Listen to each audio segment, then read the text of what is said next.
Hey Potters, welcome back to Pottery Plus. Today we're going to do a hand building project and we will be making a fun springtime planter that would make a great gift for Mother's Day or any other spring holidays that you have coming up. We've been working on really basic hand building skills, and this is going to be the first project where we kind of get into a little bit more in-depth and multi-step process.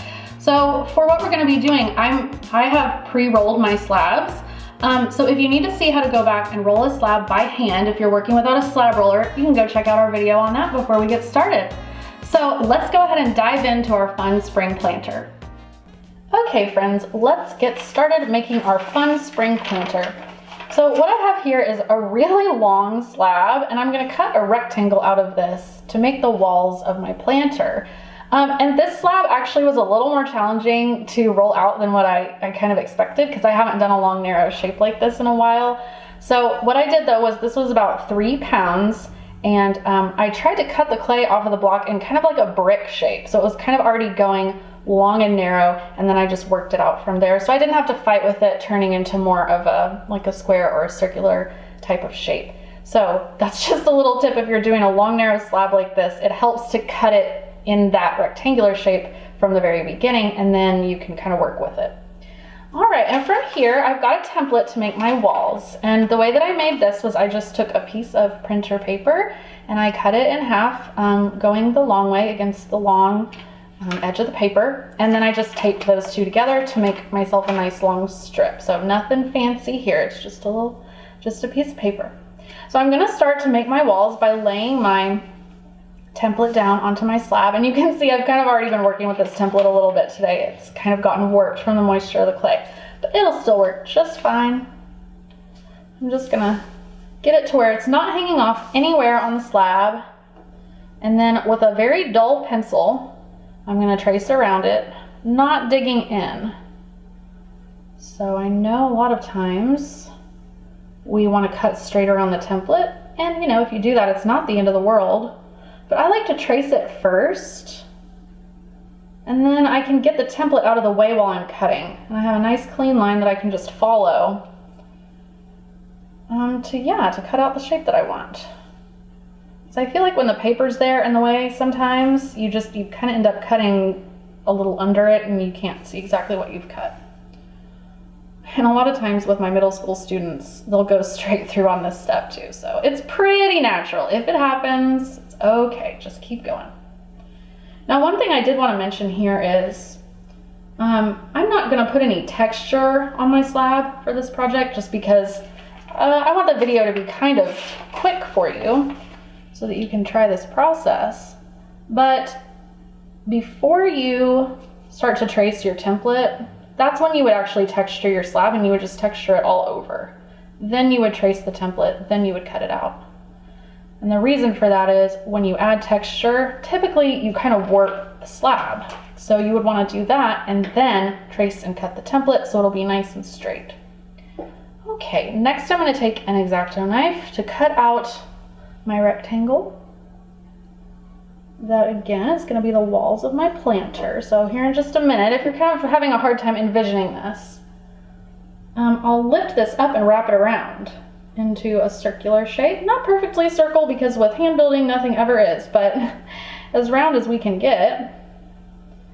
And then we'll make a seam. So that's why we've got this long piece, because when we're trying to make kind of a wide planter shape, we need the walls to be, you know, long enough to make something that you could use for a planter.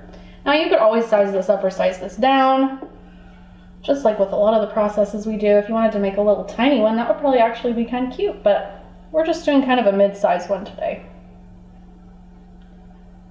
Okay, so that's looking pretty good. All right, now I always like to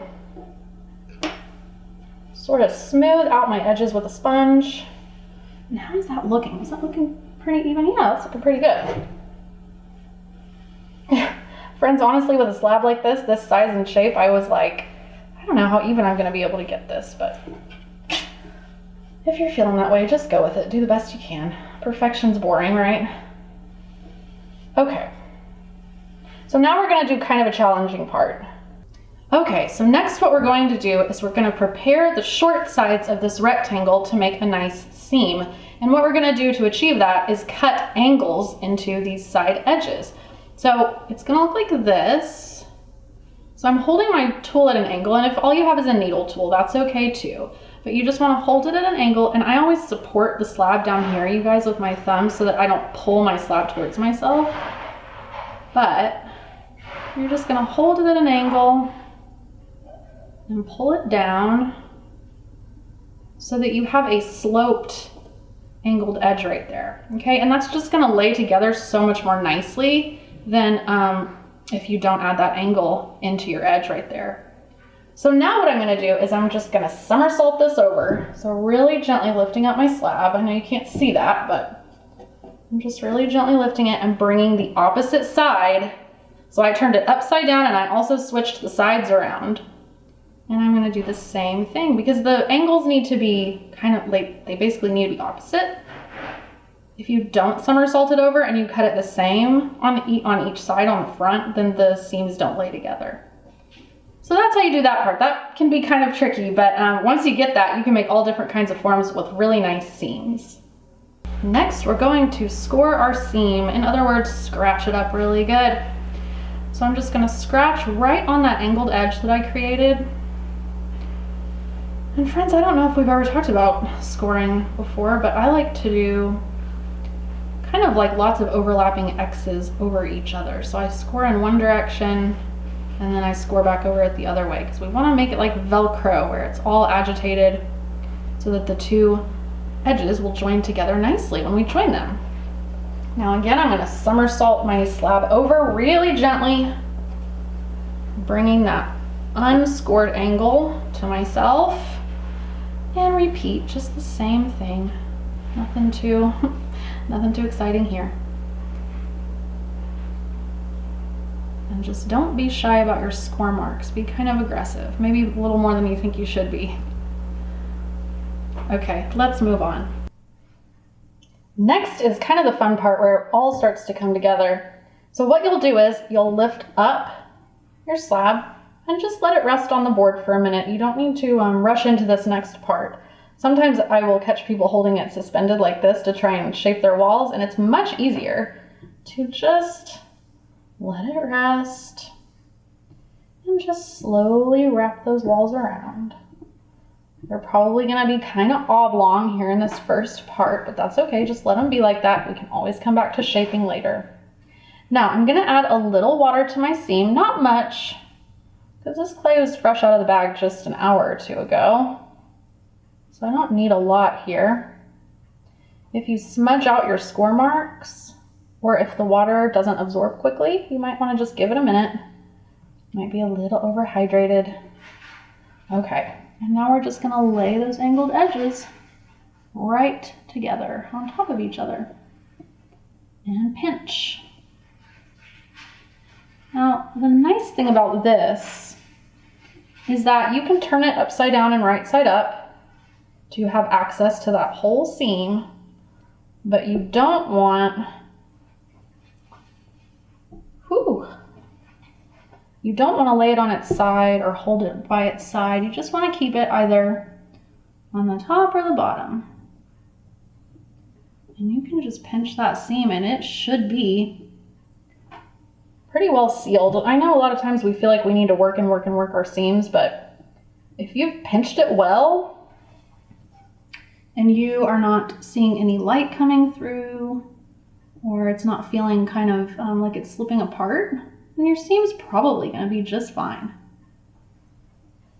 And I mean, in my own opinion, and there's many different opinions on this, all of which are valid, but I kind of like the seam to be visible because it shows that this is a handmade, creation.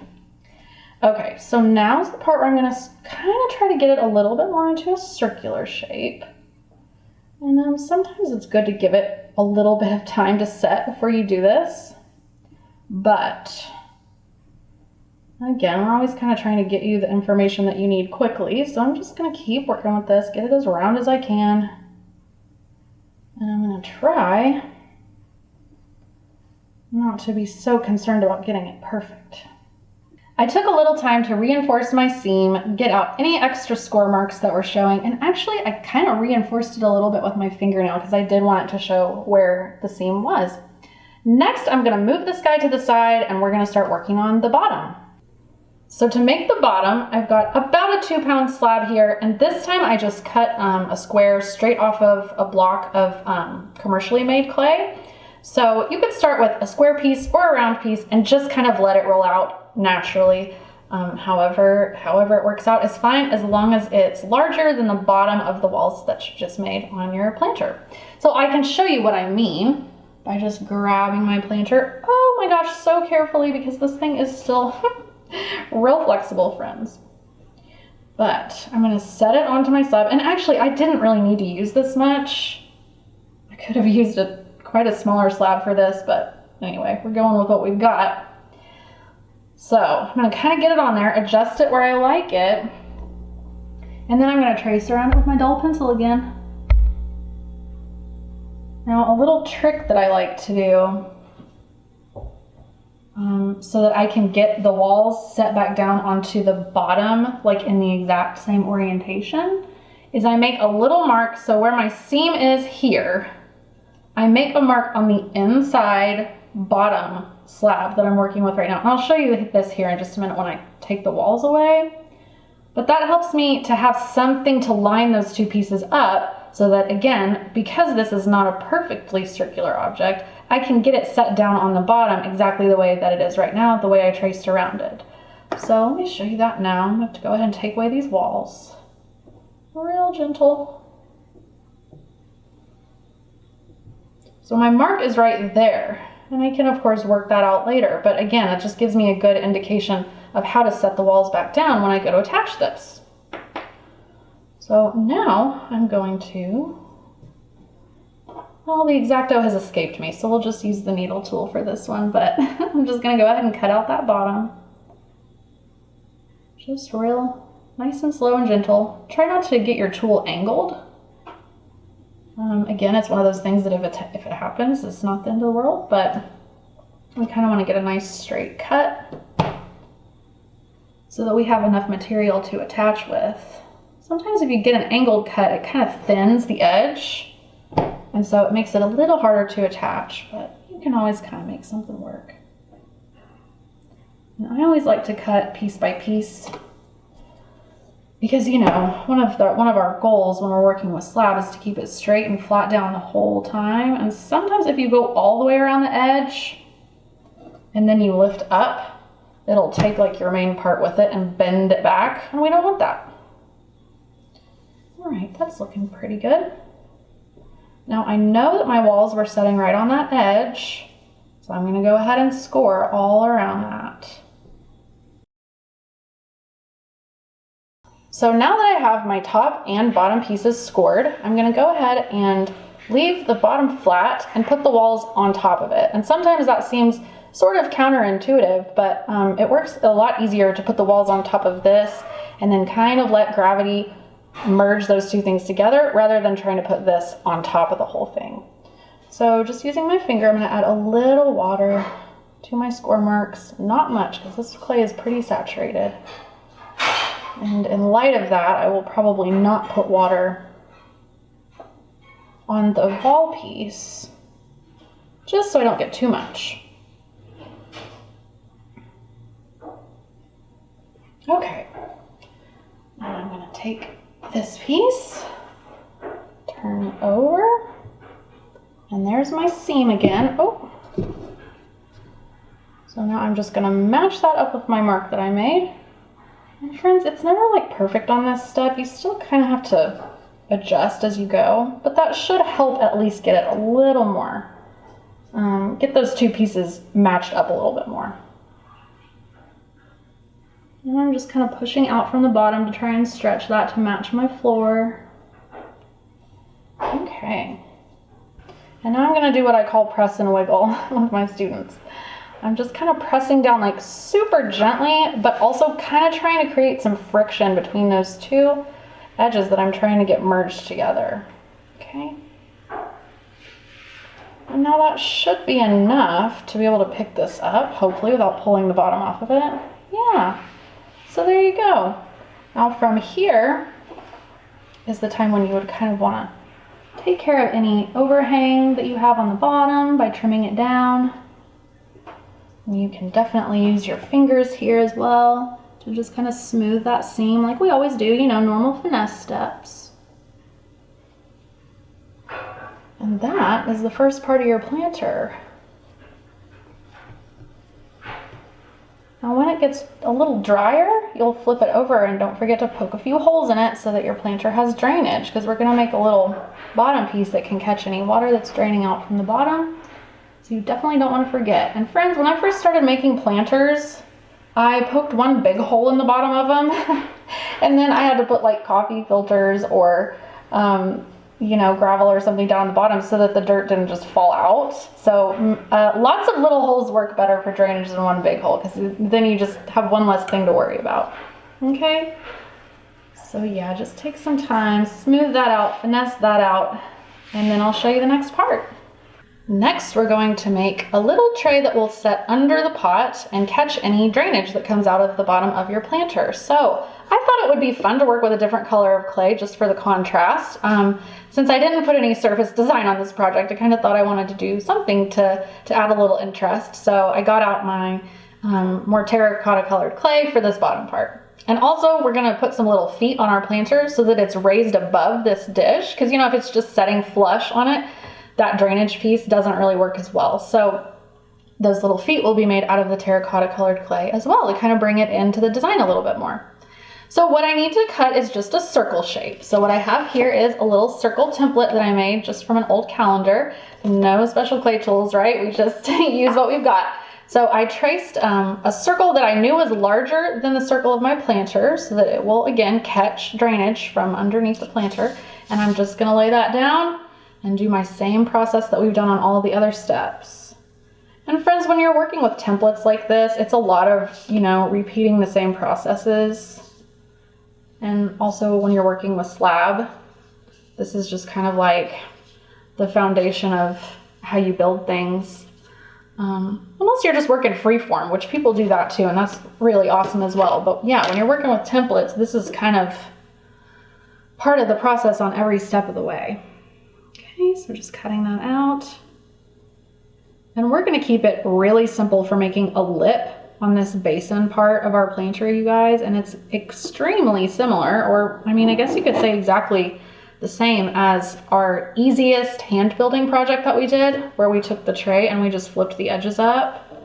It's going to be just like that. So you have seen this before. If you've seen that video, this will look familiar to you. It's real simple and easy.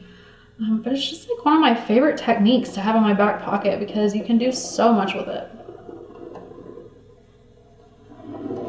Right, a little piece at a time. While I have the opportunity, I'm gonna get some air under this just to make sure it's not stuck down.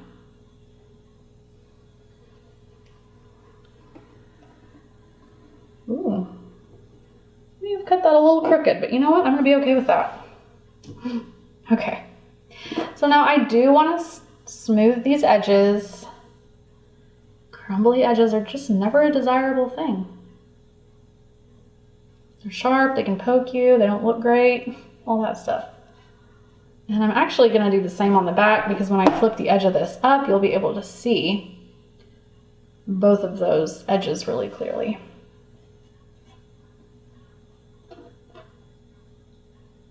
This is one of those steps where you could sit here and just mess with it and mess with it. But I'm going to stop and move on. Okay, and next is, you may, again, if you've watched the other video where we do this process, you've heard me say some of this before. But basically what we're doing here is we're just bending up to create a little rim. Okay, so it's not pinching. A lot of times with this technique, people pinch, but you don't want to do that. You just want to bend. And friends, if you wanted like a very, very symmetrical rim, you could always trace a smaller circle inside that you could follow. But because this is a planter and it's kind of organic looking already and a little bit asymmetrical with the pot part of it that I've already made, I'm just going to do this kind of like freehand and just sort of let it be what it is. And remember, it's always good to make a couple passes for this part, just so you kind of get that rim really reinforced and it doesn't kind of want to fall, lose some of its tension. So yeah, you just want to kind of reinforce it. And that is the base, or I guess we could call it the little drainage tray for our planter. Okay friends, coming in on the final stretch here with our planter project. So what I've done here is I've made some little feet out of my terracotta colored clay, and I just made these by squeezing and tapering a small coil. Then I rolled them to smooth them out, and then I kind of rolled my needle tool across them to add this line detail just to bring a little bit of extra interest. Then I placed them where I wanted, marked out where they would go, removed the feet, and scored up those little spots. And then all I need to do to finish this up is just score this last foot, add a little water, and apply. Now, your feet could be any shape, size, technique that you want. You could even just put a small coil on the bottom of this. Just something to give it a little lift. Again, so we've got that drainage piece so it can let the water flow down through the planter and into that little base that we made. I'll show you what it looks like all put together here in just a moment. But otherwise, that's gonna finish it up for our video today. Thank you so much for joining us, and we will see you in 2 weeks.